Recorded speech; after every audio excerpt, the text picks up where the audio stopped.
میرے مسلمان بھائیوں، ویسے تو گناہ کبیرہ کی تعداد اور فہرست بہت لمبی ہے، جن کو باری باری ذکر کرنا یہاں بہت بیان بہت لمبا ہو جائے گا، لیکن میں یہاں 3 خطرناک گناہوں کو ذکر کرنا بہتر سمجھوں گا۔ اس لیے یہ 3 خطرناک ہیں کہ ہم ان کو گناہ ہی نہیں سمجھتے۔ ان میں سے پہلا نمبر غیبت کا ہے۔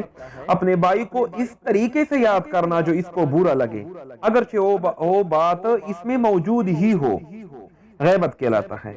اور اگر ایسی بات کہی جائے جو اس میں نہیں، تو یہ بہتان ہے، جو غیبت سے بھی زیادہ سخت گناہ ہے۔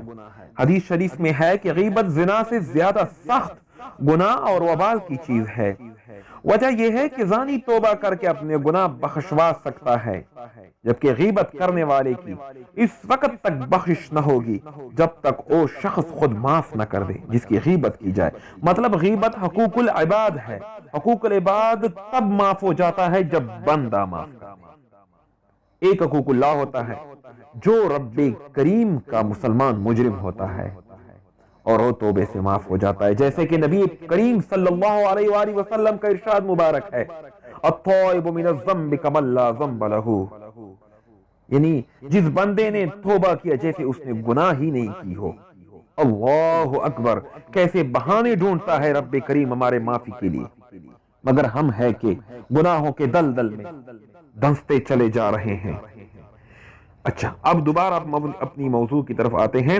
جس کی غیبت کیا اس نے، اگر اسے پتہ چل سکا، یعنی جس کی غیبت کی ہو اس نے سنی یا اسے پتہ چل چکا ہے تو اسے معافی مانگ لی جائے۔ اگر اسے پتہ نہ چلا ہو تو اسے بتائے بغیر اس کے لیے بکثرت دعائے مغفرت کی جائے، پھر اللہ تعالیٰ سے امید ہے کہ اس کی تلافی ہو جائے۔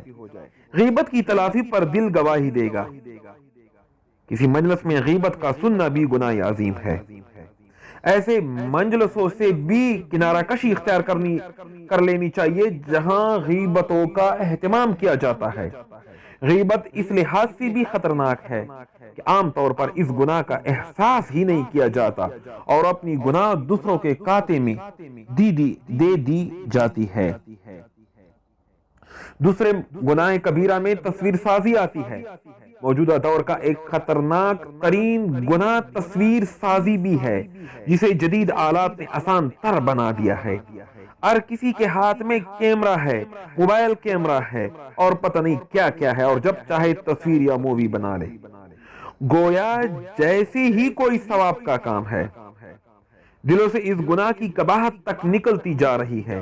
آج جو گھروں میں، بازاروں میں لڑائی جھگڑے اور بے برکتی عام ہے، اس کی ایک بڑی وجہ تصویر سازی بھی ہے کہ ان کی موجودگی میں رحمت کے فرشتے نہیں آتے، اور رب کریم سے ہم دعا مانگتے رہتے ہیں، یا اللہ ہمارے گھروں میں رحمت فرما دے، ورنہ ہمارے گھروں میں تو 32 inch LCD، 42 inch LED، 56 inch LED، اور پتہ نہیں ہم ایک دوسرے سے یعنی سبقت لینے کی وجہ سے قرض پہ پیسے لے کر بڑی سی بڑی LED خریدنا چاہتے ہیں۔ اب ایسی LED جب گھر میں ہوگی تو رحمت کے فرشتے خاک آئیں گے کہ یہ مسلمان کو زیب دیتا ہے کہ وہ شریعت کے خلاف حرام کردہ کام کو لطف اندوزی کا ذریعہ سمجھے۔ تصویر پر سخت پکڑ ذکر کی گئی ہے، یہ واضح حرام کام ہے۔ اگر کوئی مولوی اس کے لیے بہانے بنائے تو خود بھی گمراہ ہے اور آپ کو بھی گمراہ کرنے جا رہا ہے۔ خدا را فی الفور اس خطرناک گناہ سے توبہ کرے اور اپنے گھروں، دفاتر، موبائلوں سے تمام تصویریں ختم کر دے، اور آئندہ اس گناہ سے خود بھی بچے اور اپنے اہل و عیال کو بھی اس گناہ کا ہونا سمجھائے۔ اس گناہ میں جو اب یہ عام مسلمان بکثرت ملوث ہو گئے ہیں، ان کی سب سے بڑی وجہ علماء ہے، کیونکہ اکثر علماء یوٹیوب پر، ٹی وی چینل پر ویڈیو بنا کر اپلوڈ کرتے ہیں، اور اس گناہ کے متعلق ایک لفظ بھی اپنے منہ سے نہیں نکالتے، کیونکہ پھر وہ خود اس گناہ کا ارتکاب کر رہے ہیں تو پھر وہ دوسروں کو کیا سکھائیں گے۔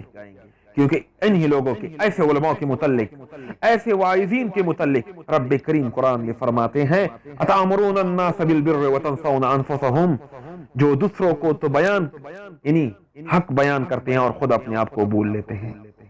اللہ آپ کو اور ہم کو اور ایسے گمراہ ہم کو ان سب ایسے گمراہ علماء سے بچائے جو ہمیں ایسے گناہوں سے بچنے کی تلقین نہیں کرتا اور خود بھی گمراہ ہوتے ہیں اور دوسروں کو بھی اس ایسے گناہوں میں ملوث کرتے جاتے ہیں۔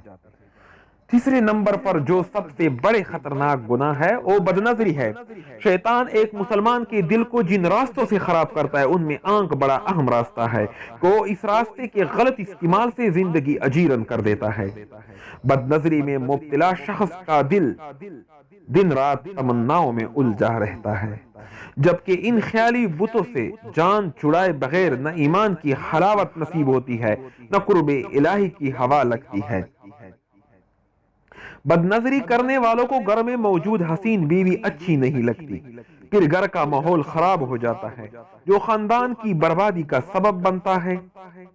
بدنظری اتنا خطرناک گناہ ہے کہ اللہ تعالیٰ نے زنا کے متعلق یہ نہیں فرمایا کہ زنا نہ کرو، بلکہ فرمایا کہ زنا کے قریب نہ جاؤ۔